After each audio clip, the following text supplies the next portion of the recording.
कश्मीर की घाटी में एक पुराना बाग था, झील के पास, जहां कोई भी शाम ढलने के बाद नहीं जाता था।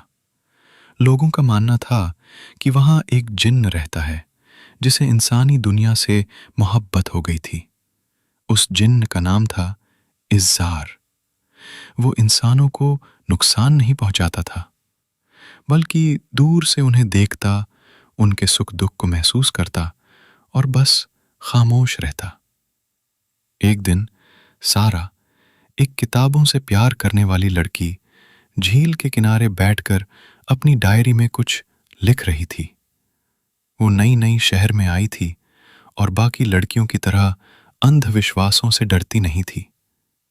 जब शाम होने लगी तो बाग की हवा में हल्की सी सरसराहट हुई। इज़्ज़ार की परछाई पास आई, लेकिन उसने खुद को छुपा लिया। सारा बोली, अगर कोई है तो बाहर आओ, डराओ मत, मैं यहां बस लिखने आई हूं। यह पहली बार था कि किसी इंसान ने जिन्न से सीधे बात की थी, बिना डरे। इसके बाद सारा हर शाम आती, वो किताबें पढ़ती, डायरी लिखती और कभी कभी हवा से बातें करती, जैसे जानती हो कि कोई है। इज़्ज़ार अदृश्य रहकर उसकी सुनता और कभी कभी उसकी किताबों के पन्ने अपने आप पलट जाते। सारा ने उसे परछाई नाम दे दिया। परछाई, तुम हो ना? वो मुस्कुराती। इज़्ज़ार का दिल धड़कता। जिन्नों के दिल नहीं धड़कते, लेकिन मोहब्बत उन्हें भी बदल देती है। इज़्ज़ार अब खुद को रोक नहीं पाया। एक रात उसने अपनी असलियत दिखाई। उसकी आंखें गहरी, आवाज धीमी, लेकिन चेहरा उदास। सारा पहले डरी, लेकिन फिर संभली। तुम वही हो जिसने मेरे आंसू देखे, मेरी कविताएं सुनी?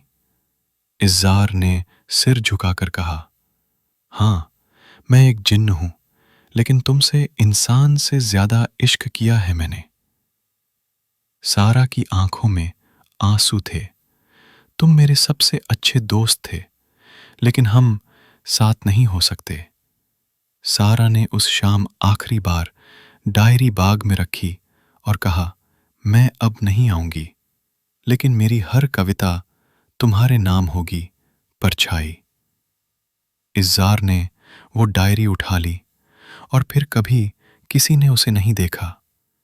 कुछ साल बाद सारा एक मशहूर शायरा बनी। उसकी कविताओं में बार बार एक रहस्यमयी परछाई का जिक्र आता।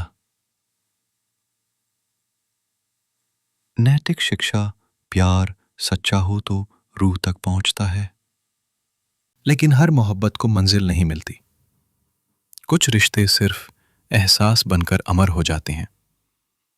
अगर आप चाहें तो मैं इस कहानी का भाग 2 भी बना सकता हूं, जहां जिन किसी और रूप में लौटता है। प्रिय दर्शकों, अगर आपको यह वीडियो पसंद आया तो कृपया मेरे चैनल को सब्सक्राइब करें और शेयर और लाइक करना ना भूलें।